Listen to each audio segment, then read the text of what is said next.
The next two speakers are going to be working in the Beckley Psychedelic Research Program, Beckley Imperial Studies, working in excuse me, working in Dr. Nutt's lab. The first one's going to be speaking about psychological and neurophysiological effects of music in combination with psychedelics. Mendel Kaelen is a neuroscientist from Imperial College London. For his PhD and as a research fellow of the Beckley Foundation, he studied the effects of psychedelics on the subjective experience of music. And I'm going to ask people to try to be respectful of the speaker and try to keep your voices down, even if you might be exiting. Shh. Thank you. So I'm going to turn you over to Mendel Kaelen. Mendel.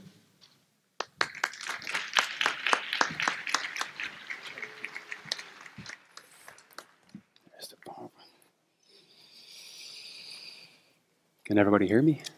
That's great.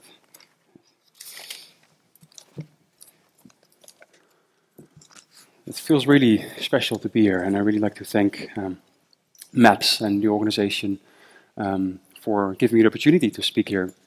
I'm really humbled to be part of this community and to be able to contribute something as well. I also really like to acknowledge the Beckley Foundation, not only for sponsoring this conference, but also for really being the driving force behind the neuroscience findings that I will share with you today. Really thanks to the Beckley Foundation and the support that she receives that this work is here in the first place. Also like to say thanks to David Nutt, Robin Card-Harris, who unfortunately isn't here today, my supervisors at Imperial. Now what I would like to do today is share with you some findings from our research with psychedelics and music. But in particular, I'd like to focus on discussing the functions of music in the context of psychedelic therapy. And I will do so by first starting with some background information, then providing a really brief summary with some analogies on how psychedelics work by themselves in the brain, and then from that context move forwards to discuss how psychedelics and music work together and what the therapeutic significance of that is. Now, human beings have this quite amazing capacity to invent technologies, to innovate, and to invent technologies that solve problems for us. And I think the interesting thing with new technologies is that if they truly offer value to us, these technologies will then, and only then, become emblematic to our human species. They become universal to what it means to be human. And some examples of this are the mastery of fire, the invention of the wheel, music, the internet, and so forth and so on. And we can call these technologies, for that reason, transformative technologies, because ourselves, our lives, are truly changed by these technologies. Our culture becomes really unthinkable without these technologies. And we are now in the midst of a search for technologies for the mind, or transformative technologies for the mind. We're in search for better treatments for solving mental health problems in our society, mental health problems that our society is facing. And so far we invented many different forms of psychotherapy, a lot of different types of drugs. Yet despite all of these good efforts, it's estimated that around 1/3 of all patients, of all individuals seeking help for mental health problems, all of the therapies offered to them, so all of the technologies offered to them, are still inadequate. They simply don't work for many. And it is very clear that we are missing out on some detail and need to figure out what that is. Now, in search for these technologies for the mind, I think it's very reasonable to be incredibly optimistic around the promises around the therapeutic use of psychedelics and MDMA, like this conference is clearly showing to us. And more research is indicating that these compounds can be safe and effective to treat some very debilitating conditions. And importantly, very often in those individuals for whom no other therapy worked so far, the so-called treatment-resistant patients. But what I will argue today, that we should not look at these compounds as a potential transformative technology for the mind, but the way they are used. These compounds can facilitate certain types of experiences. They can facilitate an altered state of consciousness but it is what happens within that state, within the individual, that defines its true therapeutic value. So in order to develop and understand potential new treatments for these severe mental health problems, it's really about developing and understanding this paradigm of therapy, and the different components that make up this therapy.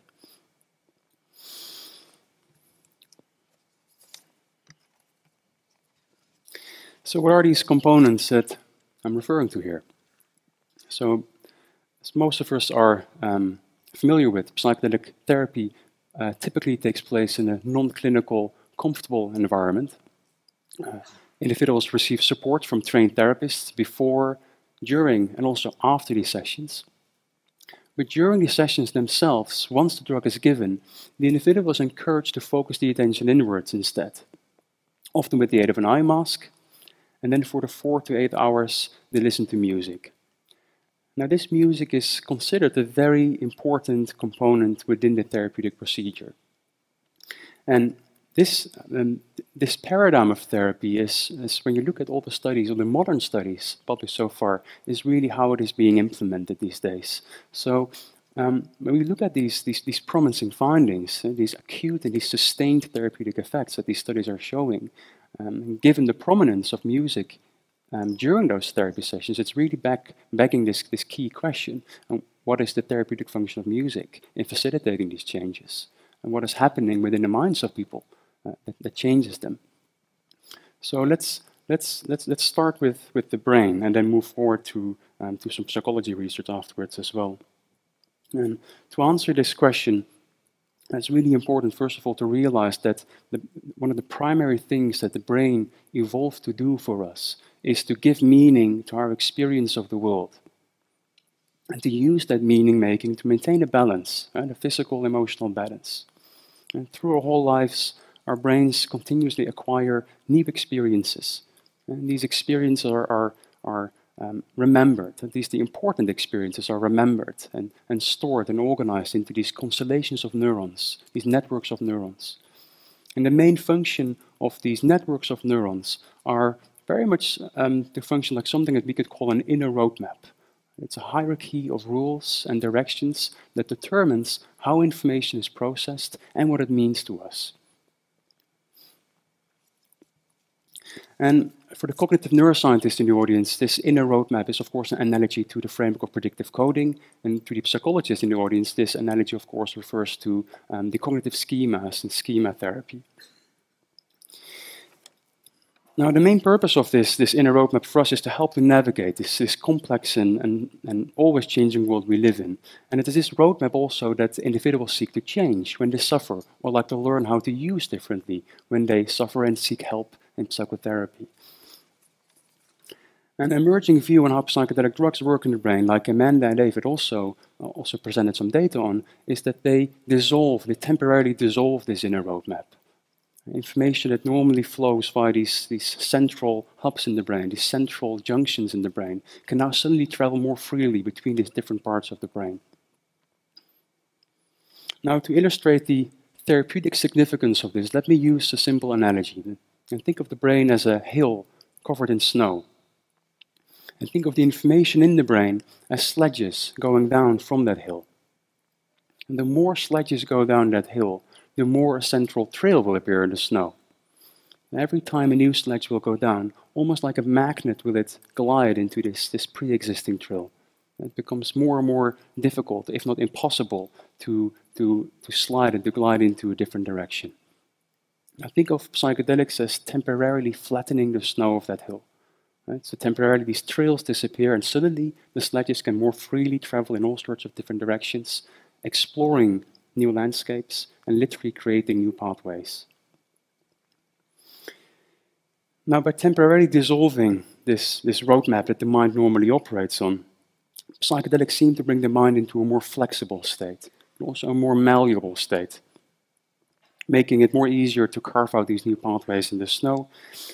But the question is, of course, the critical question is, when standing on the top of that hill, now this roadmap has temporarily disappeared, what are the new directions to go to, right? To carve out those new pathways that are healthier and better to us.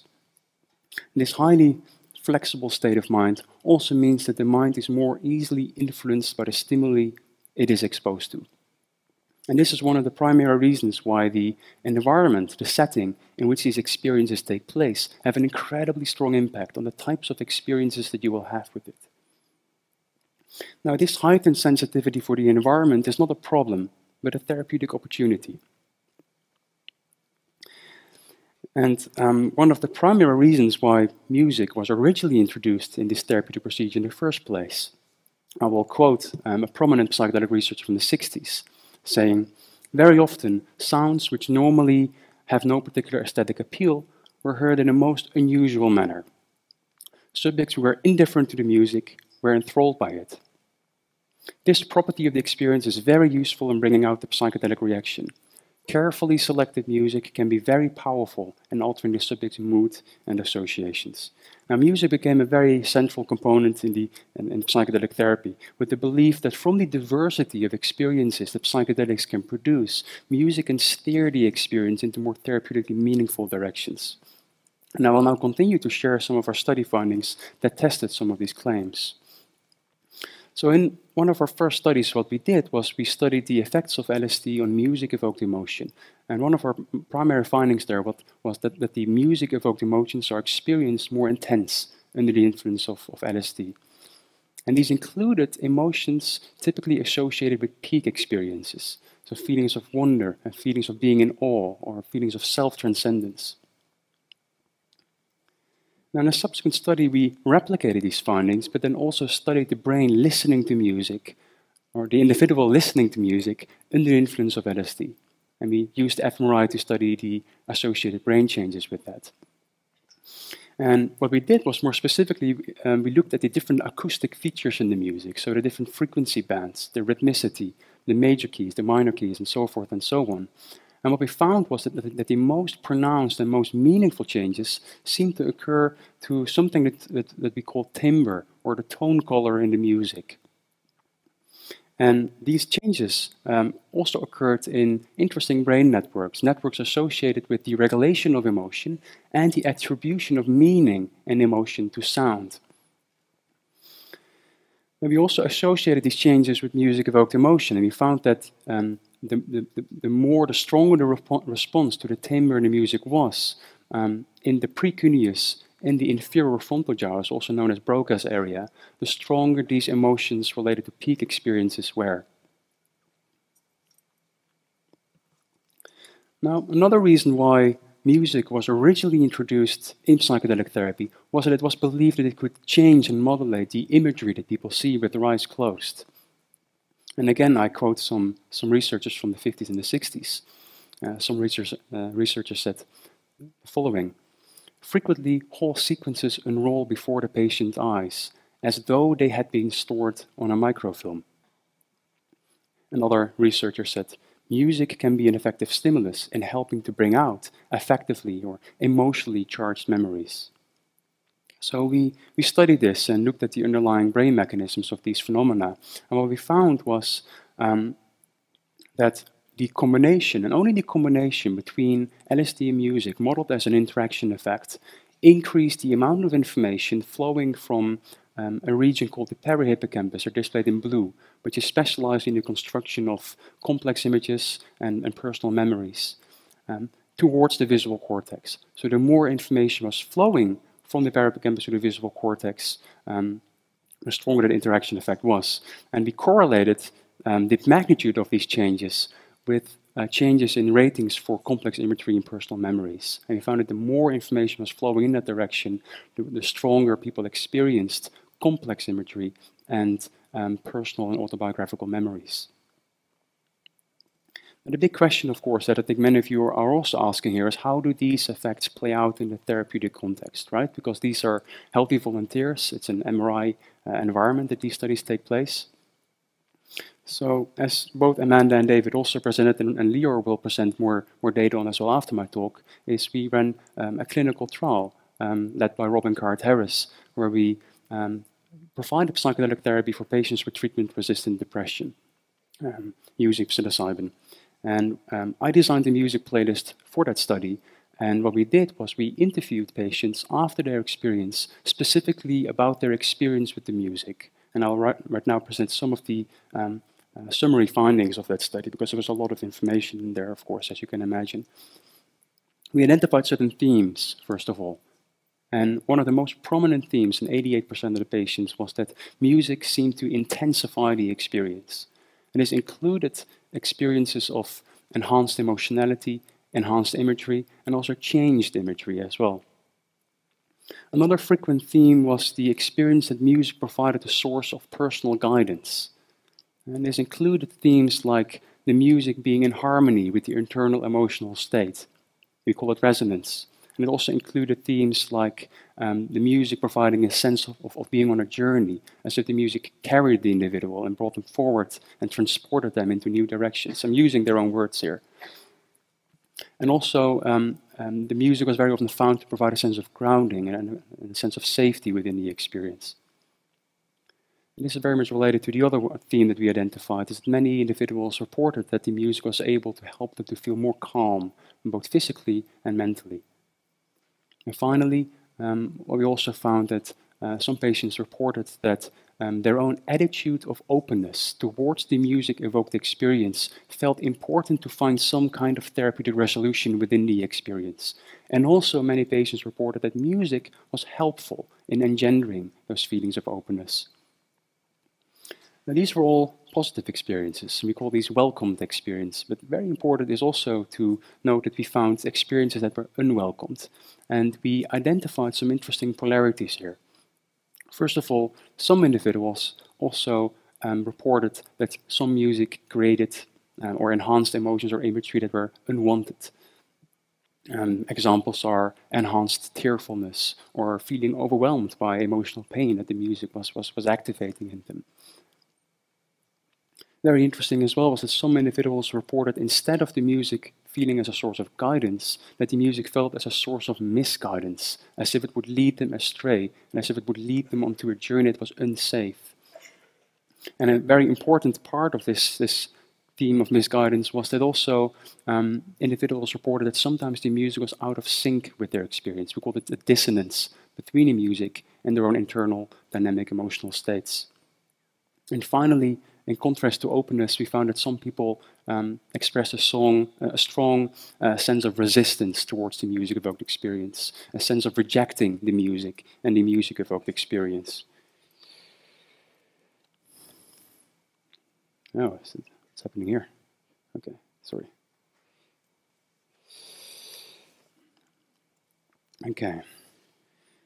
Now, what we did next was to explore this polarity that we identified in a bit more detail. So we acquired ratings for the extent to which the music was liked or disliked, the extent to which the music was found in resonance or in dissonance with their own internal state, and the extent to which the individual expressed an attitude of openness or an attitude of resistance towards the music-evoked experience. And then together with ratings for drug intensity, we correlated these ratings with therapy outcomes, so reductions in depression, and also facets of the experience of psilocybin. And one of the first things that we found is, first of all, the more orange, the more yellow, the more significant, and all these significant findings are identified with a star. So what this graph here is showing is that the music experience predicts reductions in depression 1 week after psilocybin, but not 6 months, not on the long term. And very important to emphasize here is that it is not the drug intensity, but the quality of the music experience that seems to be predictive for these positive therapy outcomes. Now, secondly, I'll plot now some more elements here on the x-axis, and I'll guide you through it. These are factors for the research in the audience here derived from the Altered State of Consciousness scale by Dietrich. Data-derived factors. One is peak experience, defined by blissful emotions, a sense of union, a sense of oneness. Spiritual sensations, impaired cognition, audiovisual effects, mainly including simple elementary imagery with the eyes closed, anxiety, and something I called autobiographical insightfulness, because this factor included both sensations of profoundness, having inventive ideas, and experiencing vivid personal memories. And as you can see, drug intensity correlates with virtually all of these subjective effects of psilocybin. But very interestingly, the quality of the music experience selectively predicts peak experiences and autobiographical insightfulness. Now, there's a lot of information here I'm aware of that I shared with you, so let's provide a brief summary of this before I start discussing some of the main implications of this work. What we found was that the music-evoked emotions are intensified under psychedelics. We identified that the brain is processing acoustic features in the music very differently, in particular features related to the timbre of the music. We identified we associated this with changes in brain function, and then we linked that with changes in music-evoked emotion. We identified the brain network associated with these changes in mental imagery that both music and psychedelics seem to interact on. I reported data that shows that the influence of music on the subjective experience of psychedelic therapy is substantial, is very significant. And very importantly, that this music experience predicts certain facets of the experience and positive therapy outcomes. Now, what can we say from this research about the function of music in psychedelic therapy? First, there is more and more evidence, as this conference is also showing, people like Johns Hopkins and NYU are showing that psychedelics can facilitate these peak experiences under those conditions, and that those peak experiences or those spiritual type experiences are predictive for positive therapy outcomes. And this data is suggesting that music can help facilitate these types of experiences. Secondly, the findings suggest that music can also help facilitate personal or autobiographical insightfulness. And very importantly, this year another study has been published by Catherine Preller showing that music, the experience of music, becomes more meaningful under LSD, somewhat related to these findings. And of course, we still need to do research to find out what the therapeutic value and significance is of these kind of effects. Now, I used the word driving a few times, because I think altogether, when you look at these findings, what they indicate is that the brain is processing music very differently under a psychedelic. And one of the outcomes of that is an intensified musical experience. And also that this effect can be strategically utilized to influence the therapy experience and the therapy outcomes. And thereby, music probably plays quite an important role in driving positive therapy outcomes. Now, what do I mean with driving positive therapy outcomes? I would suggest that looking at this data, there are two different ways that music can facilitate positive experience and positive therapy outcomes. One is a directive and a suggestive way. And what I mean with that is that this types of experiences or the outcome of these musical experiences are characterized by intensified emotionality and the listener being fully immersed, fully absorbed in the musical experience. And directive music, or the directive function of music, can also be defined as suggestive in a way, where the music provides non-verbal suggestions that the listener can identify with. And once surrendered to those perceived suggestions in the music, once open to this music-evoked experience, the individual is carried on this immersive personal journey, and the mind associates personally meaningful thoughts, imagery, and emotions to the processes within the music, or conveyed by the music. Another very important, very different, but very important way I think music helps facilitate positive therapy experiences is in a non-directive or a non-suggestive way. And this is characterized by the music or the non-musical sounds to be calming and to be relaxing for the listener, and to be more present in the here and now. And this function may be especially important for the individual to arrive at a state or at a sense of security, to feel also sufficiently safe to open up towards the experience. And also to allow spontaneous, meaningful therapeutic content to emerge by itself, rather than activated by quite directive forms of music. Now, finally, to end this with some final further food of thought, I would like to reason that one reason that the therapy or that the music experience is predictive for therapy outcomes is because the experience that psychedelics and music create together is personally meaningful and deeply felt emotional. And this is a huge contrast with conventional forms of psychotherapy or psychiatry, which focus on trying to change cognition, behavior, or neurochemistry. And there's some evidence when you look at the psychotherapy literature that the depth of experience is predictive of therapy outcomes. And when you think about that, that's actually quite logical. Sorry, I got just a sign that I have a few more minutes to go. When you think about it, implicit learning is the foundation for all sorts of behavioral change. And by definition, the only way to facilitate implicit learning is via experience. So I think I would argue that psychedelics and music work together as a therapeutic technology because they can engender these meaningful implicit learning experiences. And let me quickly wrap up with acknowledging that this is early work, there are some limitations in this work, and it really invites to do more research. We are expanding on our neuroimaging work. I'm particularly interested right now in using other technologies like MAG and EEG to look at how different frequency bands in the music or how different oscillations in the brain become coupled and entrained by the different frequencies in the music. Very interested in exploring the music experience in more detail. I got some data, some preliminary data that I didn't present it on the different styles and how the preference for different styles are predictors for the music experience during psychedelic experiences. This is, of course, very important when we start scaling up and doing these clinical trials on larger scales with larger diversity in individuals. I'm very interested in and I think it's also very important to acknowledge the context with which these experiences take place. Right? What are the other setting elements that we need to include in this conversation? What is the relative contribution to these therapy experiences where we compare the presence of the therapists and the music and the physical environment and so on? I'm very interested in learning how we can utilize this knowledge to really optimize therapy experiences. And in one example of this, I mean, there are so many ideas that come out of this work, but one example of this is the question, if we can enhance the resonance, the harmony between the musical experience and the personal state of the individual, would that actually enhance positive therapy outcomes? And this is, of course, a very valid research question that we can address.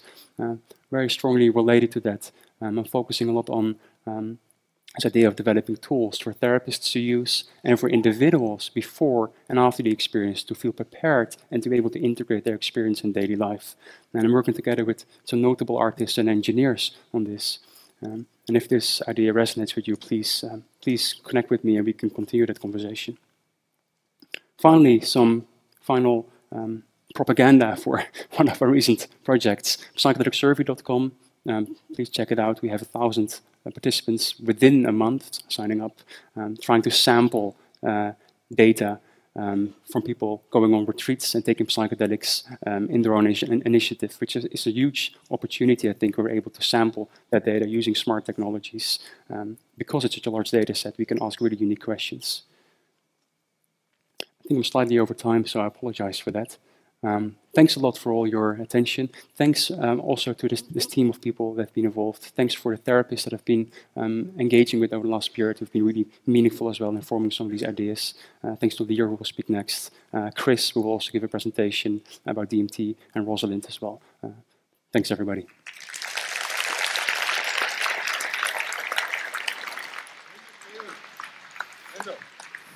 Excellent. Thank you.